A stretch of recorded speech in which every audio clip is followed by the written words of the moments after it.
Jaron Boots Ennis versus Terence Crawford. Is that the last 147 super fight to be made? What's good, everybody? It's your boy, Cardinal Red Sports. Let's talk about it. Alright, y'all. So, we all know by now that Jaron Boots Ennis versus Terence Crawford is a fight that wants to materialize, but a lot of things standing in the way of that fight actually happening. My question to everybody in this boxing community is this the last super fight to be made at 147 before everybody moves up? And I just want to break that down, get my 444 nickels for anybody listening. I mean, it's a cycle. Because I remember like 6 years ago, Errol Spence was the hottest thing pumping, and nobody could beat him. So fast forward to now, because he did beat him, it's all of a sudden, it's all these homegrown, synthetic, everything, a little bit of everything, all these fans coming out the woodworks that a lot of these guys wasn't even talking about Crawford. What happens is, Boots Ennis happened to be from Philadelphia. You know, we everything in the book just for backing our guy, but we only backing him because he can fight. All right, y'all. So Jaron Ennis and Terence Bud Crawford, man. You know, ever since Crawford beat Spence, I think that the one name that keeps emerging as the best name at 147 pounds is Boots Ennis, of course. He's the only other champion at 147 at the moment. There's some interim champions, but the titles that actually matter are the ones that Terence Crawford holds and the one that Boots Ennis holds. Now, we know that Errol Spence doesn't plan on coming back down to 147 anytime soon, if ever. So, my question is, are there any other super fights to actually be made at 147 pounds? I was thinking to myself, I'll bet he feels like a real dummy up there. Who else besides Boots Ennis could Terence Crawford actually match up with at 147 to make some money? And since there are no other super fights to be made at 147, why is Terence Crawford still holding those titles? Great Scott! You know, me personally, there's some other names that are coming up. Conor Ben's trying to throw his name in the hat, even though he's a cheater. Like, I'm just playing. I don't know if he cheated or not. He got exonerated in a way from those allegations, so I guess you can't call him a cheater. But there are things that I think will keep people from fighting Conor Ben. Now, he was supposed to have a situation with Manny Pacquiao that was talked about. I don't know if that was just to keep his name relevant, and then it kind of just fizzled away. I don't know what happened with that, but apparently they're not talking about that anymore. Besides Conor Ben, what are the other names that, you know, those guys could actually match up with? Wait a second.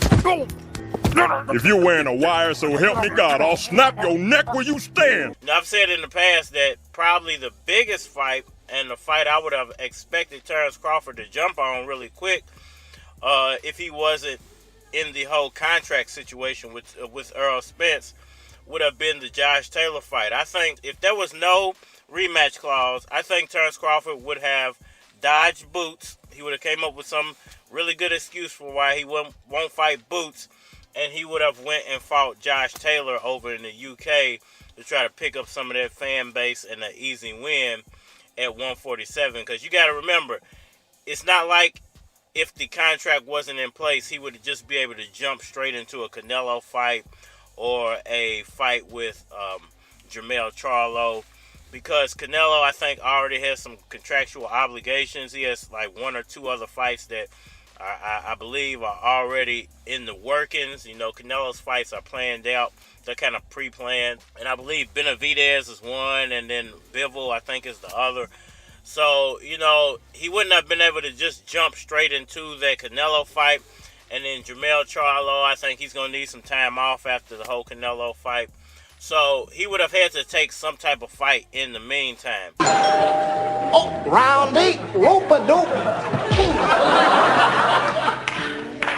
Pretty funny, Ali. Now, it would have most likely, to me, it would either have been the Jaron Ennis fight. That would be the most, you know, likely fight to happen because he's a mandatory.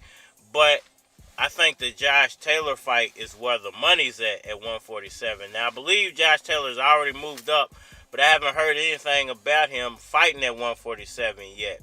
Now, I know a lot of people will say, well, what about Keith Thurman? Keith Thurman's still there. He's a good enough name. Oh, that was different. Why wouldn't Crawford fight Thurman? You know, I think that that's a pretty good fight. The problem is Thurman's stock is steadily dropping. Boots' stock is rising. Thurman's stock is dropping. Josh Taylor comes with a whole nother country. Keith Thurman's not really bringing anything to the table, so I wouldn't say that that's a super fight to be made, even though I think there's a little bit of money there to be made, but I wouldn't call that a super fight. And then you have like a dark horse fight that could be made that I think a lot of people would tune in for. Now, I think a lot of people would say this fight is really unrealistic, but Manny Pacquiao and Terence Crawford at 147. Oh, there they go. There they go. If there was no rematch clause with Errol Spence, I think would be the biggest fight that could be made for Terence Crawford at 147. Is it realistic? Could it actually take place? You know, that's the big question. Who would actually fund that fight? That's the big question. If it happened, I think it would most likely have to happen over in Saudi. You know, there's big money being thrown around over there. But I think if you think about it with a clear head, not as a fanboy or anything, but Jaron Boots Ennis and Terence Crawford is the only fight to be made at 147 as far as super fights go. You know, it would be a undisputed fight again. It would be for all the marbles again. So I think that would be the biggest fight and the best fight to be made at 147. There's some other, like I said, lower level fights. And even if Jaron Boots Ennis didn't get given the IBF title, I still think that would be, besides the Manny Pacquiao fight, the biggest fight that you can make at 147. You know, I asked him, did he have a problem with me? He was like, I don't have a problem with you. You know, you'll know once I stop saying anything to you. You know, once I become silent to you, then that's when you know that I have a problem with you. Y'all hit that like button for me, share, subscribe. Holler at me on all social media platforms, Facebook, Instagram, YouTube, Twitter. But you're more than likely to get a response on the tube, so holler at me over there.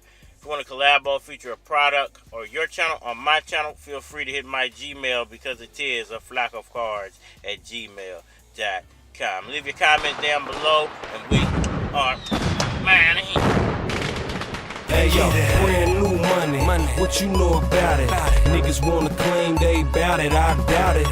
Got your house surrounded, you don't wanna come about it. It's lonely at the top, but at the bottom it's crowded. A nigga ain't eating a week, yet and still got a pocket full of bread, then he's probably a beast. If you're eating every day of the week, but you ain't got $1 to your name, then you're probably a leech. Preach, thank the Most Highs for making me most fly. It's okay, Wash on the fat boy died. I know you got something on your mind, don't try it. I got something in the rides in your head, bone blind for sure. Let me see you go, let me see you go, get it. Let me see you go, let me see you go, get it. You know I stack it, don't spin it, own it, don't rent it. Wait a damn minute, I'ma show them how to get it. Come on, let me see you go, let me see you go, get it. Let me see you go, let me see you go, get it. Let me see you go, let me see you go, get it. Let me see you go, let me see you go, get it. Hey yo, you can hear the cop sirens and the shots firing.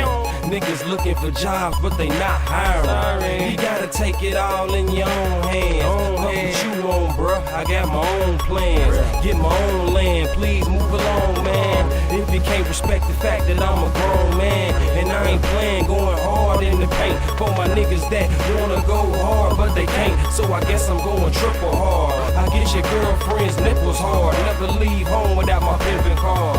So please put my name on the wall. That's the greatest of all. Put my name on the brawl. If I lay in the wrong, what I'm saying to y'all, Lucas Keys ain't playing with y'all. Middle finger, what I'm waving to y'all. Give a damn if you say hi. Super low, yet I stay high. Lucas Keys. Let me see you go. Let me see you go. Get it. Let me see you go. Let me see you go. You know I stack it, don't spin it. Own it, don't rent it. Wait a damn minute, I'ma show them how to